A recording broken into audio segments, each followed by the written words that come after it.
Bueno, vamos a continuar con las parábolas. Hemos estado escuchando varias que ya están ahí registradas, pero en esta ocasión vamos a darle continuidad a lo que habíamos dejado por causa de la serie que iniciamos de la palabra de la cruz. Y ustedes se acuerdan, nos habíamos quedado en el capítulo 15 de Lucas, que habla de las tres parábolas acerca de lo perdido. La parábola de la moneda perdida, la parábola de la oveja perdida, y concluye con esa parábola que todo el mundo conoce, que es la parábola del hijo pródigo. Pues ahora vamos a entrar al capítulo 16 y nos vamos a encontrar con otra parábola, en el capítulo 16 desde el versículo 1. Entonces vamos allí a Lucas capítulo 16, versículo 1. Dice la palabra de Dios: dijo también a sus discípulos: había un hombre rico que tenía un mayordomo, y éste fue acusado ante él como disipador de sus bienes. Entonces le llamó y le dijo: ¿qué es esto que oigo acerca de ti? Da cuenta de tu mayordomía, porque ya no podrás ser mayordomo. Entonces el mayordomo dijo para sí: ¿qué haré? Porque mi amo me quita la mayordomía. Cavar no puedo, mendigar me da vergüenza. Ya sé lo que haré para que cuando se me quite la mayordomía me reciban en sus casas. Y llamando a cada uno de los deudores de su amo, dijo al primero: ¿cuánto debes a mi amo? Él le dijo: 100 barriles de aceite. Y le dijo: toma tu cuenta y siéntate pronto y escribe 50. Después dijo a otro: ¿y tú cuánto debes? Y él le dijo: 100 medidas de trigo. Y él le dijo: toma tu cuenta y escribe 80. Y alabó el amo al mayordomo malo por haber hecho sagazmente, porque los hijos de este siglo son más sagaces en el trato con sus semejantes que con los hijos de luz. Perdón, que los hijos de luz. Y yo les digo: ganen amigos por medio de las riquezas injustas, para que cuando éstas falten, los reciban en las moradas eternas. Esta parábola es en realidad unas parábolas más complicadas que uno se puede encontrar. Es muy difícil de dar una interpretación, es muy difícil de encontrar la razón, el propósito. Si ustedes hacen un estudio profundo de esta parábola, se van a encontrar con infinidad de aplicaciones, pero es evidente que hay una sola interpretación, hay un solo sentido, hay un solo propósito por el cual el Señor Jesús quiso usar esta parábola, ¿sí? Entonces, si ustedes se dan cuenta, Jesús está siguiendo la misma línea. Aquí la Biblia la han dividido en capítulos, pero cuando los evangelistas están escribiendo no hay capítulos, o sea, están de corrida. Entonces podríamos decir que esta es la cuarta parábola, ¿sí?, que viene en Lucas, y esta cuarta parábola tiene que ver con la anterior. Si se dan cuenta, está presentando al menos tres personajes principales. El primero es ese hombre rico, o el amo, el señor, el que es dueño de todo. Después está el mayordomo y los deudores, ¿sí? Evidentemente, si ustedes se dan cuenta, la palabra que más se repite es mayordomo, mayordomía, es la palabra que, por tanto, mucho de lo que se dice en la parábola está centrado en la acción o en la historia que se desenvuelve alrededor de este personaje, que es el mayordomo. Y para que tengan un contexto, en aquellos tiempos un mayordomo era un siervo de mucha confianza. Estaba encargado de manejar los recursos de su señor para el bienestar de los demás en la casa. Actuaba como un representante de su señor y tenía incluso autoridad para realizar transacciones y ejecutar negocios en el nombre de su señor. O sea, él podía hacerlo. Si se dan cuenta, en la parábola le está dando todavía esa autoridad. Este hombre, a pesar de que ya iba a perder su mayordomía, seguía haciendo negocios, ¿se dan cuenta? Entonces, esa es la idea de un mayordomo en aquel tiempo. Un hombre que no era dueño de las cosas, pero tenía disposición de esas cosas. No podía hacer uso de esas cosas como bien le pareciera, pero a la vez tenía autoridad para hacer negocio con ello, para hacer transacciones con los bienes de su señor. Entonces, esa situación es un poco compleja, porque cuando tú tienes a tu cargo una administración de algo, puedes llegar a caer en la tentación de creer que todo lo que está allí es tuyo, ¿sí? Entonces, creo que esa es una de las cosas que Jesús quiere resaltar a través de esta parábola, ¿sí? Entonces, pero ¿por qué o para qué Jesús quiso usar esta parábola? O sea, y después de todo lo que había dicho, ¿qué más quería decir? Porque recuerden, todo lo que nosotros aprendemos de la Escritura tiene sentido de acuerdo a su contexto. Nosotros no lo vamos a separar de lo que Jesús viene diciendo desde el capítulo 15. Entonces, esto tiene que ver con lo anterior. De hecho, Jesús da un dato muy importante que nos conecta con el capítulo anterior. Pues Él dice que el mayordomo fue acusado ante el dueño o el amo como disipador de sus bienes. Y esa palabra disipador, ¿qué creen que significa? O cómo se puede traducir también como pródigo, ¿sí? La palabra pródigo es disipador, es despilfarrador, es alguien que acaba con lo que tiene. Entonces, por eso es que se le da ese título. No fue inspirado ese título, pero por eso es que encontramos que en las Biblias dice la parábola del hijo pródigo. ¿Por qué le dice así? Porque este hijo pródigo disipó, despilfarró los bienes de su padre. Entonces, como el hijo menor en la parábola anterior, este mayordomo también era culpable de malgastar los recursos de su señor, los cuales tenía a su disposición. Por tanto, su despilfarro es el hilo que nos conecta con la parábola anterior. No sé si me estoy dando a entender. Si ustedes recuerdan, la idea anterior de las parábolas anteriores tienen que ver con algo que el Señor diseñó como un medio de gracia para volvernos a Él, para devolvernos a los brazos del Padre, que es el arrepentimiento. El Señor ha diseñado el arrepentimiento como un medio para volver a los brazos del Padre. Si ustedes recuerdan, la parábola al final dice que este hombre vuelve en sí, el hijo pródigo vuelve en sí y dice: he pecado contra el cielo y contra ti, ¿no? Dice, y ya sé qué le voy a decir: hazme uno como uno de tus jornaleros. Y entonces, ¿qué es lo que sucede cuando va llegando? Él todavía ni siquiera está en la entrada y el padre lo ve de lejos. ¿Y qué es lo que hace? Va corriendo hacia él y lo abraza y lo besa y le dice: póngale ropas nuevas y póngale un anillo. Este no puede ser más que mi hijo, otra vez. Y él venía con la mentalidad de decir: yo ya no soy digno de ser llamado tu hijo. Entonces, ese arrepentimiento comienza con un volver en sí, darse cuenta que he pecado. Y entonces digo, no me alejo, como decías, como el pecado me aleja de Dios, pues ya no tengo razón para volver con el Padre. Pero lo que esta parábola menciona es que cualquier pecador que se arrepiente, o sea, que cualquier pecador que reconoce su pecado, ese arrepentimiento lo hará volver al Padre, no alejarse de Él. Eso es lo que está sucediendo en esas parábolas. Entonces, ahora está usando el ejemplo de un mayordomo pródigo, si podemos decirle así, y podemos titular esta parábola, yo le llamaría el mayordomo pródigo, ¿sí? ¿Por qué? Porque despilfarró esos bienes. Entonces, esa es la idea. Cómo volver al Padre, ese instrumento que Dios diseñó es el arrepentimiento. Sin embargo, ese medio de gracia no es un asunto subjetivo para el creyente. No es algo que solamente el creyente que lo experimenta sabe qué pasó, ¿sí? Muchos de nosotros podemos decir: oye, tal pecado hiciste, ¿ya estás arrepentido? Y si Él me dice que sí, ¿le voy a creer, sí o no? Pues yo no tengo esa capacidad de definir si está diciendo la verdad o no. Puede llegar a ser subjetivo. Para Él puede ser claro y verdadero, ¿sí? Pero para mí no lo es. Yo no podría saberlo.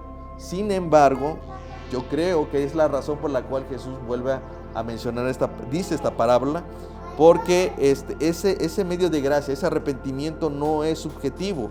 Un verdadero arrepentimiento siempre tiene evidencias prácticas y no solo beneficio espiritual. No solamente es el beneficio de volver al Padre. El Señor lo diseñó de tal manera que aún tiene una evidencia práctica. Pues ustedes ven a Juan diciéndole Juan el Bautista, diciendo: hagan pues frutos dignos de arrepentimiento. Sabían que el arrepentimiento iba acompañado de algo. Entonces, el arrepentimiento siempre ha tenido que ver con un cambio de conducta. Por eso es que cuando ellos iban a bautizarse en el Jordán, le preguntaban: ¿qué debemos hacer? Ahí en Lucas capítulo 3 nos habla de eso. Lucas es el único que nos menciona que estas personas que venían a bautizarse por el bautismo del arrepentimiento le preguntaban finalmente a Juan: bueno, ¿qué debemos hacer? ¿Sí? Y les decían, y respondiendo le dijo: el que tiene 2 túnicas, dé al que no tiene, y el que tiene que comer, haga lo mismo. Vinieron también unos publicanos para ser bautizados y le dijo: maestro, ¿qué haremos? Él les dijo: no exijan más de lo que está ordenado. También le preguntó a unos soldados diciendo, ¿y nosotros qué haremos? Y les dijo, no hagan extorsión a nadie, ni calumnien, y conténtense con su salario. O sea, hay una conducta que debe de perseguir ese verdadero arrepentimiento, ¿sí? Entonces, esa creo yo es la razón por la que Jesús está utilizando esta parábola, ¿sí? Que conecta con las anteriores. ¿Cuál es el escenario? Este mayordomo fue despedido por una evidente razón. Estaba despilfarrando los bienes de su señor. Fue acusado de esto, ¿sí? Entonces, ¿qué se le dice? Tú ya estás despedido, pero antes de que te vayas tienes que dar cuentas de lo que sucedió. Tienes que dar cuentas antes de entregar tu puesto. Entonces, él inmediatamente, quiero que vean que en la parábola, él está entendiendo su situación. Él está viendo las implicaciones de lo que va a suceder. Noten que no se está enfocando en que este señor le dijo, mira, me doy cuenta que eres muy hábil. No, ¿sabes qué? No quiero que te vayas, vuélvete. Si se dan cuenta, en la parábola no concluye diciendo, no, ¿sabes qué? Siempre sí me sirves. No, le está diciendo, esto va a suceder. Tú ya no vas a ser mayordomo de esto y necesitas entregar cuentas, ¿sí? Entonces, él entiende esas implicaciones y entonces pone su interés en el futuro. ¿Qué va a pasar una vez que yo pierda mi mayordomía? Es lo que él está, porque él dice, ¿qué haré? Él hace una pregunta importante ahí, ¿qué haré? ¿No? Porque mi amo me quita la mayordomía. Él tiene que responder, ¿qué va a pasar conmigo en el futuro? Esa es una pregunta que el creyente siempre se tiene que hacer, ¿sí? Siempre debe de entender que su relación con este mundo es el de un mayordomo. Él está cuidando bienes que no le pertenecen y está administrando con disposición cosas que no le pertenecen. Entonces vemos allí que este hombre pone su interés en su futuro porque él sabe que ya viene un acontecimiento, él va a perder su mayordomía. Entonces, ¿qué hace? Busca provisionar para ese futuro, ¿sí? Él no está tratando de no perder su trabajo, él no está tratando de volver a conseguir su propio trabajo. Él está diciendo, tengo que hacer algo porque ese futuro es inminente, ese futuro ya viene, ¿sí? ¿Hasta ahí estamos bien? Entonces, él busca provisionar para su futuro y entonces actúa rápido. Él sabe que el tiempo se acaba y por tanto necesita hacer las cosas rápido. El dueño no va a decir, oye, cuando puedas ya me entregas cuentas. No, cuando vuelva a su señor. Él sabe, parece ser que le está escribiendo como una carta, ¿no? Le dice, oye, vas a tener que entregar, ¿no? Porque se me ha dado aviso. Entonces, en cuanto yo llegue, tú me vas a dar cuentas. Entonces, esa es la idea. A diferencia del hijo pródigo, este mayordomo tuvo una astucia que era muy necesaria para asegurar su futuro. Esto creo yo es el propósito de la parábola. Dice ahí, y llamando a cada uno de los deudores de su amo, dijo al primero, ¿cuánto debes? ¿Se dan cuenta? Aquí está haciendo como que una negociación. Él está tratando de quedar bien con los deudores, ¿sí? Entonces, Jesús aquí, quiero aclarar, no está elogiando para nada la conducta injusta y malvada de este hombre.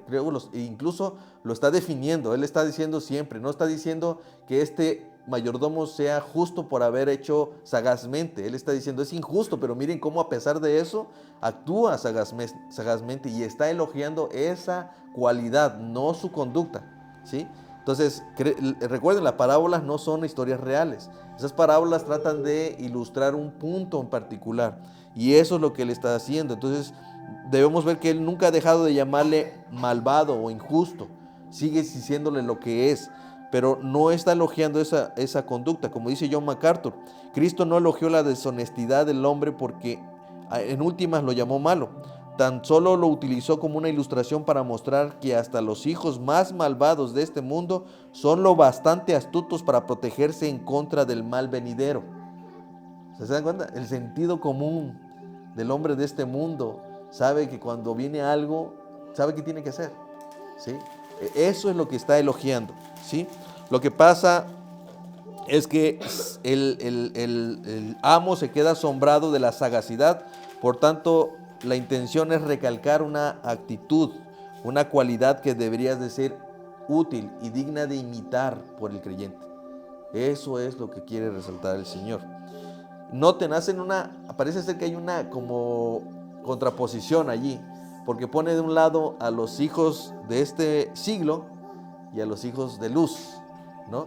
Está diciendo, miren cómo es que, cómo por sentido común los hijos de este mundo actúan sagazmente, y cosa contraria, los hijos de luz. Parece que ellos no pueden actuar de esa manera. Dijo alguien, dijo algo como esto: las acciones radicales del mayordomo en su esfera, es decir, en el contexto que él está viviendo de ese trabajo en su mundo, son usadas por Jesús como una analogía para acciones radicales que los creyentes deberían realizar para otra esfera, es decir, la eterna. O sea, lo que el hombre, o lo que está recalcando aquí es como que el hombre de sentido común, el hombre de este mundo, puede actuar sagazmente cuando se está enfrentando a una situación adversa, ¿sí? Y hace lo necesario, ¿sí? Cosa contraria que el hombre que los hijos de luz. Estos parecen que tienen, saben que lo que están haciendo tiene que ver con la eternidad, y aún así no se preocupan, no hacen lo necesario. Cosa contraria, que estos hombres del mundo están dispuestos a no perder lo que han cosechado o han sembrado en este mundo, y hacen todo lo necesario a pesar de que esto se queda aquí, ¿no? Entonces, así que el elemento de la sagacidad es el elemento que se exalta y el que el creyente padece. Eso es lo que nos hace falta a nosotros como creyentes. Entonces, eso es en general el escenario que está pasando en esta parábola. Ahora, pero Jesús quiere, después de esto, si se dan cuenta, termina la parábola y él da unas ciertas lecciones o exhortaciones finales, ¿sí? Él ya no está hablando de la parábola a partir del versículo 9 y empieza a decir cosas ya más prácticas, ¿no? Y él dice, por ejemplo, el versículo 9: ganen amigos por medio de las riquezas injustas, para que cuando éstas falten, los reciban en moradas eternas. O sea, en un punto práctico, el creyente debería ser sagaz, ¿qué? En asegurar su futuro. Ese es el llamado, ¿sí? Por eso Jesús dice, ganen amigos por medio de riquezas injustas. Vuelvo a repetir, Jesús no está diciendo que hagamos tranzas. Jesús no está diciendo, oigan, miren, aprendan de estos hombres, mira cómo hacen tranzas y cómo son malvados, háganle así para que ganen. No. Recuerden, la idea de la parábola es ilustrar algo. Entonces, noten, ¿cómo ganó amigos el mayordomo? ¿Cómo lo hizo? Pero de manera práctica, ¿qué hizo para ganar amigos? Rebajando la deuda, reduciendo la deuda. Él les ayudó con el problema de su deuda con el Señor, ¿sí? Es algo que tiene que ver con nosotros. Nosotros sabemos que somos hijos de luz, ¿sí? Pero hay quienes tienen deudas con el Señor, ¿sí?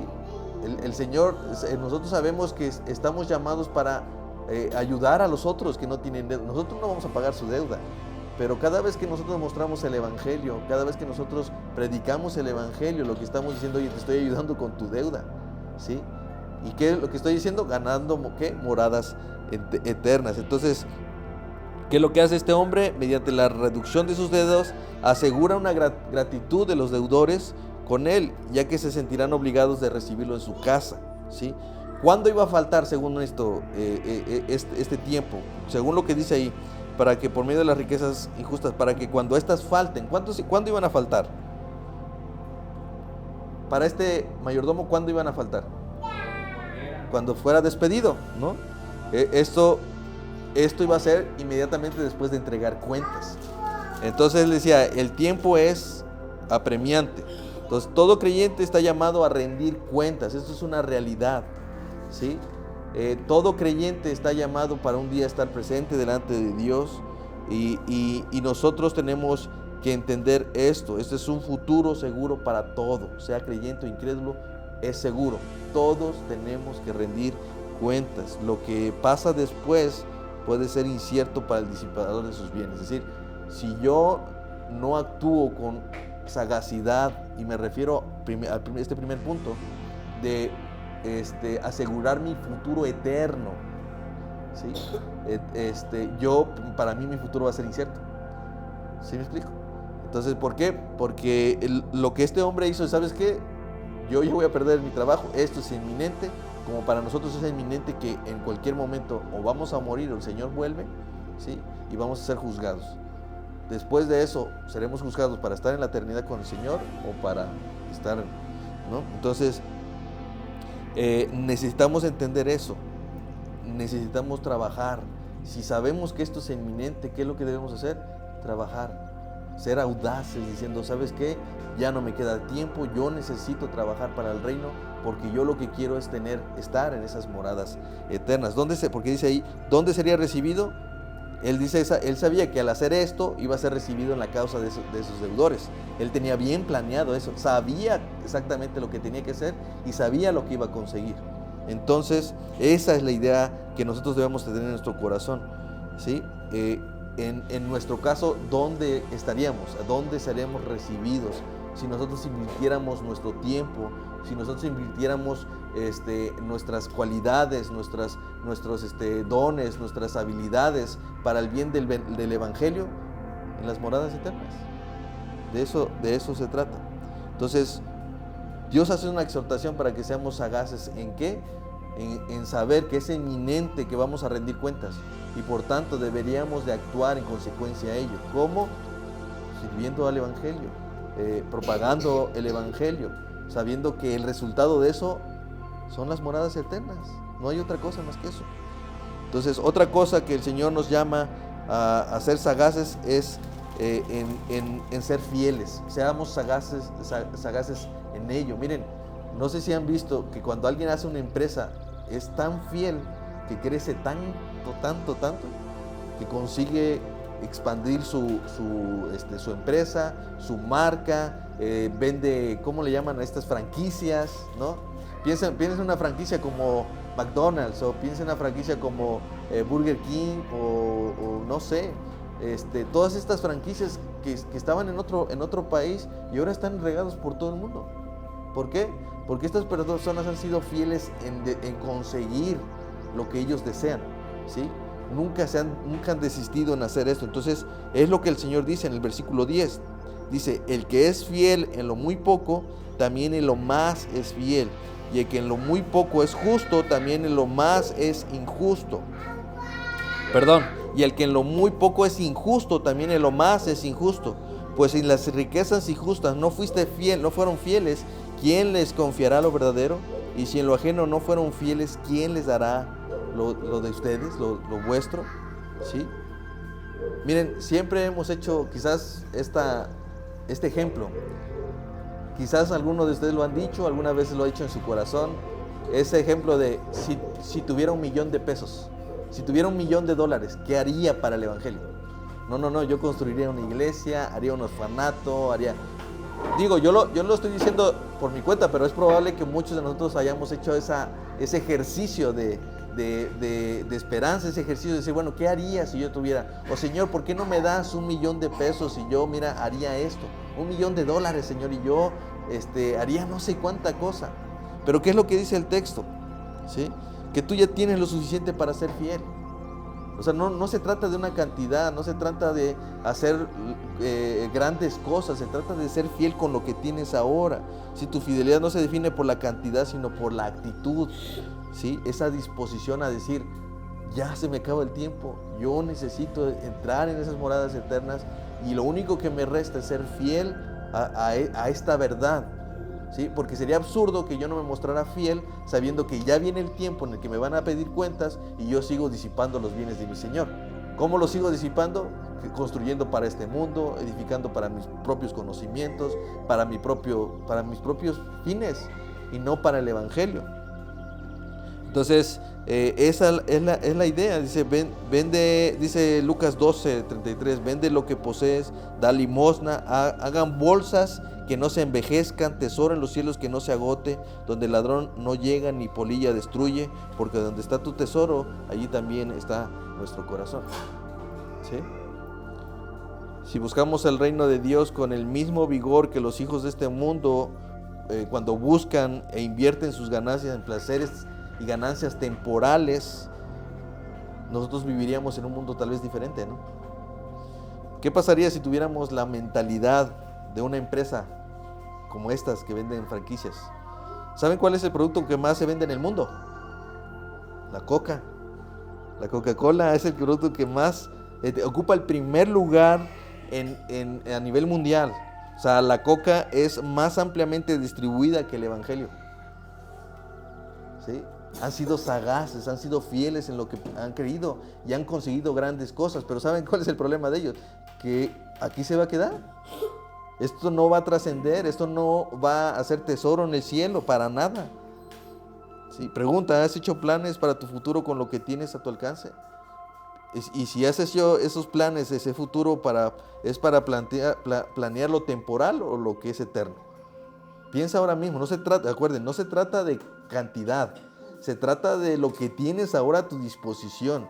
Y si has sido fiel para que eso poco que te ha dado el Señor sea suficiente para hacer lo que has llamado a hacer, sabiendo que vas a ser llamado a rendir cuentas.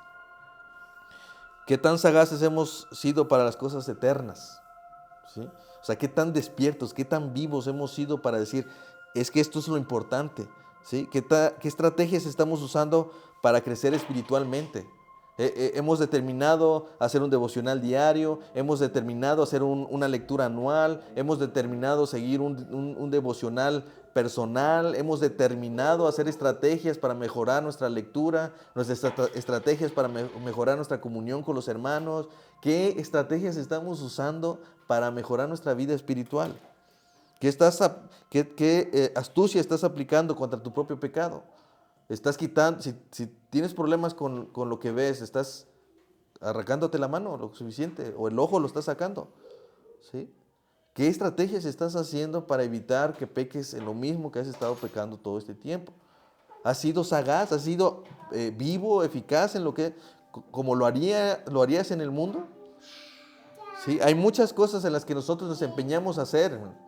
Si nos empeñamos a estudiar una carrera y hasta terminarla, entonces podemos iniciar una carrera de fe y terminarla, ¿sí? Si podemos empeñar en ir todos los días a nuestro trabajo sin faltar, porque sabemos que si faltamos no recibimos dinero, evidentemente, ¿sí? ¿Cuánto más habría en nosotros ese deseo sabiendo que hay una remuneración eterna que es mucho más valiosa que lo que yo pueda invertir en este mundo? Yo no estoy diciendo dejen de trabajar en este mundo, ¿sí? Yo lo que estoy diciendo, lo que Dios te ha dado ahora, con el que tú puedes ser fiel ahora, ¿lo estás usando de manera sagaz? Porque de eso se trata. No se trata de un asunto, Jesús no está enseñándonos a ser buenos para los negocios, o no nos está enseñando a sean buenos para andar, no, o sea, sean sagaces, así como lo harían en este mundo, así como lo haría un empresario, ser sagaz con el evangelio. De eso se trata, ¿no? No es necesario hacer cosas grandísimas. No pensemos en otro país, ni siquiera pensemos en nuestro propio país, ni en otros estados, ni siquiera en el estado de Veracruz, sino en el lugar que se te permita actuar inmediatamente y a corto plazo. O sea, imagínense, no necesitamos planear un ministerio para ayudar a los perdidos de Haití.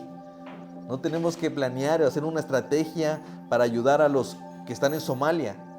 No, haz una estrategia, haz algo para ayudar a los tuyos, a tus hijos, a tu esposa, a tu esposo, a tu sobrino, a los que están cerca de ti. De eso se trata, ¿no? Tienes que ser fiel en lo poco y solo entonces Dios te va a dar lo suficiente para hacer cosas más grandes, ¿sí? Pero lo importante es ser fiel con lo que estás ahora, con lo que tienes ahora. Y finalmente, algo muy importante es que el medio no es el objetivo, sino el instrumento, ¿sí?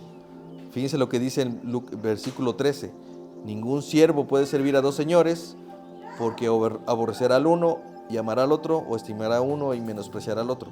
No pueden servir a Dios y a la riqueza. Eso tiene que ver con todo lo que ha dicho, ¿eh?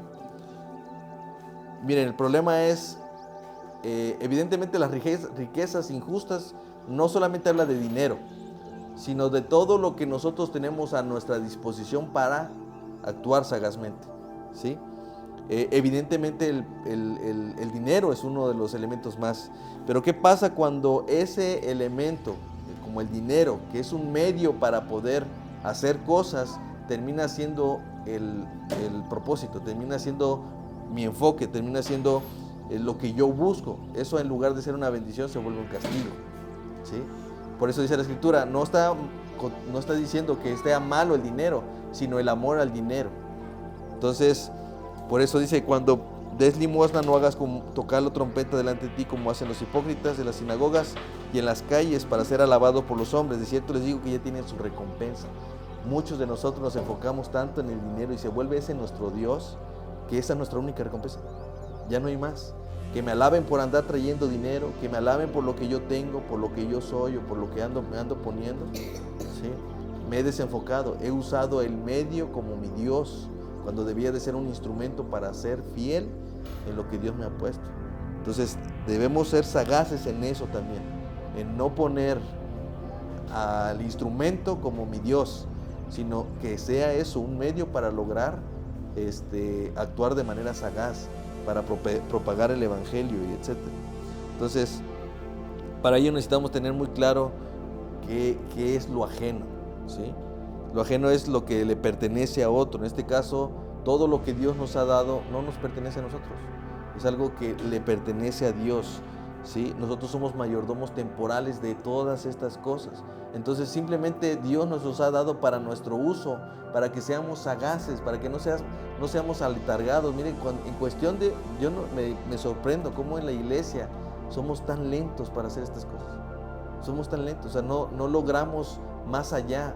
Si nos dijeran, vamos a abrir un negocio, vaya, vienen y surgen ideas y hacemos, ¿no? Incluso hay iniciativa, lo hacemos, lo llevamos a cabo.